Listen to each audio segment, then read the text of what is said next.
was identified as mentally retarded, put back from the 5th grade into the 4th grade, and stayed in that category until I got out of high school. I don't have any college training, but I met a high school teacher who one day changed my life. I was waiting on another student, and when he came in, he said to me, "Young man, go to the board and write what I'm about to tell you."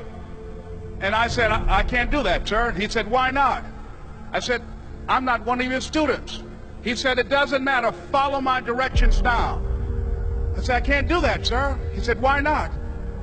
I said, "Because I'm educable mentally retarded." And he came from behind his desk and he looked at me. He said, "Don't ever say that again. Someone's opinion of you does not have to become your reality." And as he talked, my heart began to beat fast. Tears began to run down my eyes, and I was in the back just listening to him, because the speech he was giving, that speech was for me.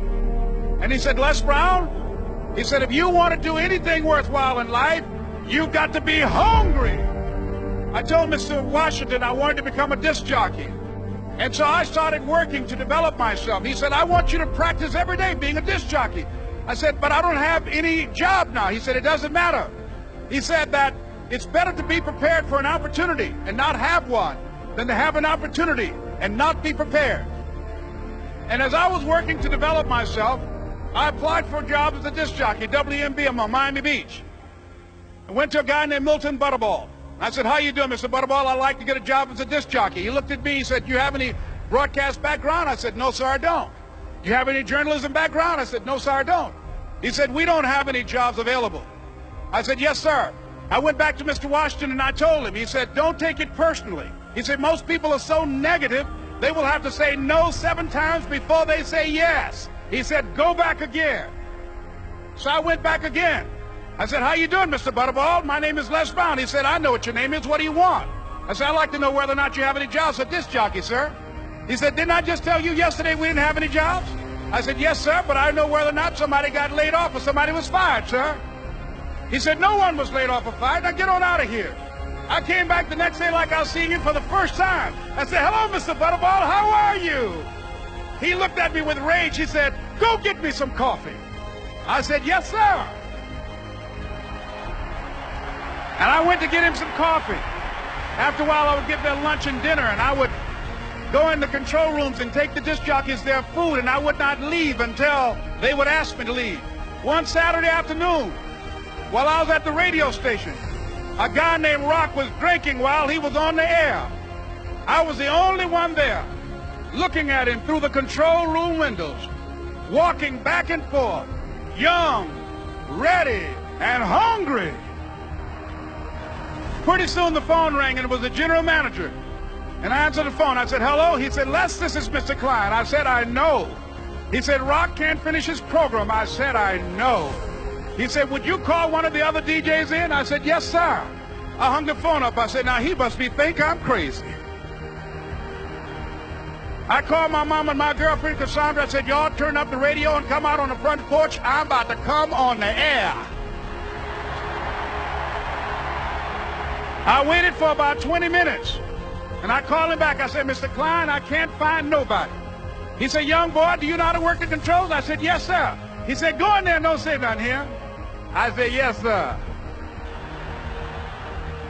I couldn't wait to get behind those controls. I put on an old Stevie Wonder record called Fingertips. I sat down behind that turntable. I said, "Look out, this is me, LB Triple P, Les Brown, your platter playing papa. There were none before me, and there will be none after me. Therefore, that makes me the one and only. Young and single and love to mingle, certified, bona fide, indubitably qualified to bring you satisfaction, a whole lot of action. Look out, baby, I'm your love man." I was hungry. I was hungry. You got to be hungry. Begin to know that you have greatness within you. And if just one of you here begin to envision yourselves as being blessed and highly favored to reach your goals, if just one of you capture the essence of what that means, that you have greatness within you and a responsibility to manifest that greatness, that you can make your parents proud, you can make your school proud, you can touch millions of people's lives And the world will never be the same again because you came this way.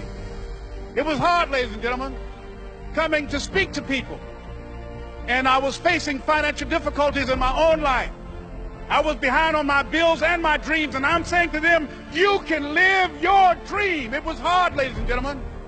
It was very difficult to pick myself up each day believing that I could do it. There were times that I doubted myself. I used to ask myself, can I do this? And something said within me, you're the one. Don't give up on your dream. By continuing to push forward, by continuing to run toward my dream, that one day I would have my own talk show. It's a long shot, ladies and gentlemen, from Liberty City, an abandoned building on a floor, never knowing my mother or father. It's a long shot. Being here with you today in this dome in Atlanta, it's a long shot. No college training, labeled educable, mentally retarded, but I kept running toward my dream. Don't stop.